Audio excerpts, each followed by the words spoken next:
धुरंधर movie को लेकर आपकी अपनी एक राय हो सकती है।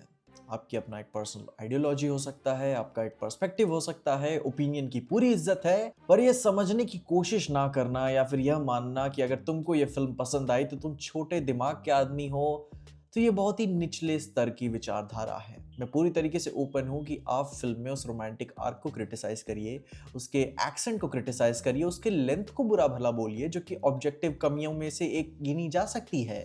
पर आदित्य धार ने धुरंधर मूवी के साथ वो मूवी मैजिक दिया है जो हर सिनेमा लवर क्रेव करता है कि मैं एक बार फिल्म देखने जाऊं और मैं कुछ फील करके आऊं एंड मेरा पैसा वेस्ट ना हो। मगर वो बात कहना कि फिल्म में एक अनकही ये चाल चल रही है जिसका कोई एक मकसद है लोगों को बरगलाने का, एंड आप पॉइंट आउट नहीं कर पा रहे इस टाइम पे, तो वो एक all and all personal agenda के तहत कोई एक आपकी पर्सनल कॉन्स्पिरेसी फील होती है, ना कि कोई फिल्म की एक्चुअल क्वालिटी को वो क्रिटिसिज्म रिप्रेजेंट करता है। मेरे मायनों में धुरंधर एक परफेक्शन की कैटेगरी में जाता है, जो कि मेरा एक पर्सनल ओपिनियन है, क्योंकि मैं मानता हूं कि एक 3.5 घंटे की अच्छी स्पाई फिल्म को इतना इम्पैक्टफुल बना देना वो कोई छोटा टास्क नहीं है।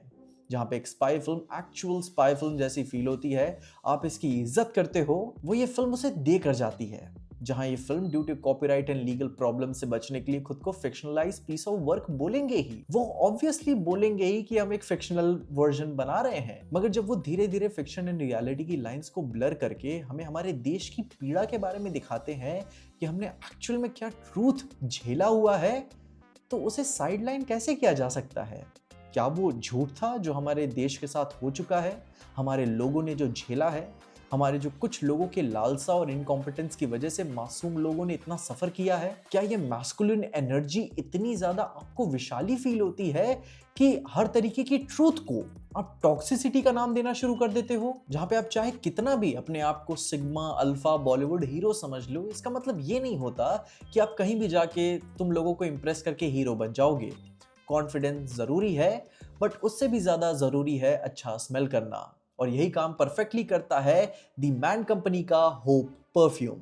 होप की फ्रेग्रेंस क्लीन, फ्रेश और रिफाइंड है, एग्जैक्टली वो वाइब जो ऑफिस, कॉलेज या किसी भी फॉर्मल सीन में एफर्टलेस सोफिस्टिकेशन देती है। मैं इसे पिछले 2-3 महीने से यूज भी कर रहा हूं, एंड ऑनेस्टली ये हर सिचुएशन में एक सटल कॉन्फिडेंस बूस्ट करता है। जहां पे सबसे इंपॉर्टेंट बात, इसका अप्रॉक्स 3 फीट का प्रोजेक्शन नोटिसेबल होता है, बट कभी भी ओवर पावरिंग फील नहीं करता। एक परफेक्ट बैलेंस की तरह आपको एक्सपीरियंस देता है। बॉटल ही देखो, एक स्लीक मैस्कुलिन लग्जरी फील है, और यूज करने के बाद जेन्युइनली लगता है कि ये परफ्यूम डेली रिचुअल का पार्ट होना चाहिए। शावर के बाद बस 2-3 स्प्रेज और पूरा दिन सॉर्टेड। खुद के लिए परफेक्ट, गिफ्टिंग के लिए सेफ, जहां चाहे फेस्टिवल हो, फंक्शंस हो या फिर कोई भी ओकेजन। और हाँ, होप परफ्यूम आपको Amazon, फ्लिपकार्ट, मिंत्रा और दी मैन कंपनी के वेबसाइट पे हर जगह आपको मिल जाएगी। So what are you waiting for? Go for your clean, fresh, refined fragrance with a premium vibe. The man company का होप परफ्यूम, इसे डेफिनेटली ट्राई करो। जहां पे ये मेरा पर्सनल रिकमेंडेशंस हैं, एंड इसकी लिंक्स आपको नीचे डिस्क्रिप्शन एंड पिन कमेंट्स में मिल जाएंगी, तो जाके इसे चेकआउट करना मत भूलना। एंड इन्हीं बातों के साथ अगर अपनी मेन वीडियो की ओर आगे बढ़े, तो मैं पूरी संवेदना से ये बात समझता हूं कि कुछ लोगों का बहुत ज्यादा वायलेंस को लेकर टॉलरेंस नहीं होता। लोग सेंसिटिव होते हैं, लोगों का पेन टॉलरेंस अलग होता है, लोगों को समाज में देखने का नजरिया उनका अलग होता है। और ये बात मैं ये नहीं कह रहा हूं कि जो आसपास की अभी हमारी रियलिटी है वो कोई परफेक्ट है, क्योंकि कुछ भी परफेक्ट नहीं होता। You can always be better, efficient and powerful. पर एज अ मैन यह देखना कि पीपल हेटिंग ऑन टेस्टोस्टेरोन जैसे किसी तरीके का झूठ है, अपने देश के लिए एक्स्ट्रा एक्साइटेड होना किसी तरीके का दोष है, तो ये आपका दिल थोड़ा सा तोड़ जरूर देता है। और यही कॉन्फ्लिक्टेड फीलिंग्स के साथ फील करते हुए आप सवाल जरूर से पूछना चाहते हो कि भाई या फिर बहन, आप किस साइड में हो? मैं समझ जाता हूं कि जब कोई मूवी बस कैश ग्रैब के लिए नेशनलिज्म को यूज कर रही होती है, या फिर एंगेजमेंट फार्मिंग के लिए देश और धर्म का नाजायज फायदा उठा रही होती है, पर फिर जब एक अच्छी मूवी जिसे एटलीस्ट मॉकटेल.in की ऑडियंस अच्छा मानती है, जब आप उसे क्रिटिसाइज करते हो, तो थोड़ा शक जरूर से होता है कि किस साइड पे हो आप। क्योंकि आप सिर्फ टेस्टोस्टेरोन, नेशनलिज्म और एंटी पाकिस्तान वाली सेंटिमेंट्स को हेट नहीं कर रहे हो, आप उस पूरी फिलॉसफी से नफरत करते हो कि दुनिया आपके हिसाब से काम क्यों नहीं करती, या फिर आपका एक जो ग्रुप है छोटा सा, उसके हिसाब से काम क्यों नहीं करती? जहां चाहे तो भाई दो बात हो सकती है कि पहले तो आप एक डिल्यूजनल इंसान हो कि आप चाहते हो कि ज़ूटोपिया वाली यूटोपिया ये दुनिया हो, या फिर आपके कुछ पर्सनल एजेंडाज हैं जिनके साथ आप पले बड़े हो, जो इतनी डीपली इंजीनियर्ड हैं आपके अंदर कि आप अपने ट्रूथ के अलावा बाकी सबको चूतिया समझते हो। I don't see Dhurandhar's death as creative killings. आप रैंडमली ही गूगल करके देख सकते हो एंड आपको पता चल जाएगा कि कितनी बद से बदतर तरीके से लोगों ने एक दूसरे को मारा है, एंड वो ट्रूथ है, वो कोई फिक्शन नहीं है। जहां इन मोमेंट ऑफ क्राइसिस कैसे जेंडर रोल्स एक सेकंड में ट्रेडिशनल रूट को अपना लेते हैं, आप सब बड़ी अच्छी तरीके से जानते हो। वो जब 20 दरवाजे पे आके दस्तक देता है तो वो टेस्टोस्टेरोन वाला शख्स ही है जिसपे आप काउंट करते हो कि प्लीज शायद ये मेरी हेल्प करे, जिसे आप टॉक्सिक मॉन्स्टर का नाम देते थे। एंड सच तो यही है कि जब तक क्राइसिस नहीं है, वो हर तरह का नेशनलिज्म आपको टॉक्सिक लगेगा, हर तरीके की मैस्कुलिनिटी आपको मॉन्स्ट्रोसिटी लगेगी, एंड हर तरीके का देश प्रेम आपको जिंगोइस्टिक लगेगा। पर आप थोड़ा सा अपने टियर 1 सिटीज एंड अपने स्टारबक्स एंड बर्गर से एंड अपने रेनेसांस वाली यूरोप ट्रिप से बाहर निकल के थोड़ा सा इंडिया देखो, थोड़ा सा असली इंडिया देखो, जहाँ पे लोग रोज जीते हैं। बॉलीवुडाइज्ड वर्जन के अलावा भी भारत कैसे जीता है, असली में मेजॉरिटी ऑफ इंडिया में शादियां कैसे होती हैं, कैरामल फ्रापेचिनो एंड कॉफी डेट्स के अलावा भी इंडिया कैसे चलता है, रोज पसीने में लड़के घर जाना कैसे होता है, एंड जब आप अपने देश के मैच हारने पर पटाखों की आवाज सुनते हो तब कैसा हेल्पलेस फील होता है। तब आपको रियलाइज होगा कि हमारा पर्सपेक्टिव कैसा है। शायद तब आपको फील होगा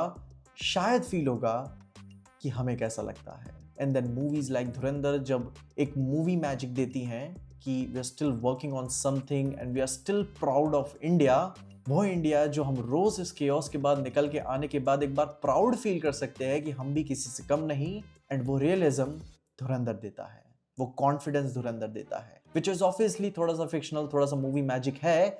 एंड ये पिक्चर पैसे कमा ले तो भाई सोने पे सुहागा ही होगा, पर एटलीस्ट इट शोज कि we are not your bitch, and मौका आने पे हम घर में घुस के मारेंगे, क्योंकि बहुत ही क्लीशेड लाइन है पर यहाँ पे फिट बैठती है कि it's better to be a soldier in a garden than a gardener in a war. And it's not bad कि if you have testosterone, and it's not shameful कि भाई अपने देश के लिए आप एक्साइटेड नहीं हो सकते। मैं तो कहता हूं ओवर एक्साइटेड हो भाई। This is the moment, be proud of yourself, be proud of your country.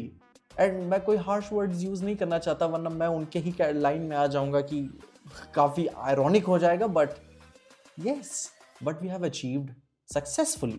Be proud. And जिन चीज़ों के ऊपर आप लोगों की राय नहीं बनती है उसके बारे में क्रिटिसिज्म भी पूरे ओपन तरीके से करो, वो भी बिना किसी डरे, क्योंकि यही कॉन्फिडेंस, यही मर्दाना कॉन्फिडेंस लोगों को पुश करने में, हमें खुद को पुश करने में हेल्प करेगा। जहाँ पे बहुत ज़्यादा मैं नहीं कहना चाहता, मुझे फील हुआ कि पिछले कुछ दिनों से ऐसा कुछ चल रहा है, कुछ हेट उत्पन्न हो रही है, जहाँ हमेशा होता है ऐसी कोई मूवी आ जाती है तो कुछ ना कुछ पंचायत होना शुरू ही हो जाती है। बट मैं कहना चाहूँगा I still support Dhurandhar, I will always support धुरंधर। बाकी मॉकटेल में मेरा रिव्यू देखा होगा, माइंड ना करना, ठीक ना। आई वाज एक्साइटेड, ठीक ना, I am still excited. And yes, जाते आते द माइंड कंपनी के होप परफ्यूम के फ्रेग्रेंस को चेकआउट करना मत भूलना। सारी लिंक्स आपको नीचे डिस्क्रिप्शन एंड पिन कमेंट्स में मिल जाएगी। एंड तब तक के लिए देखते रहना पीजे एक्सप्लेन।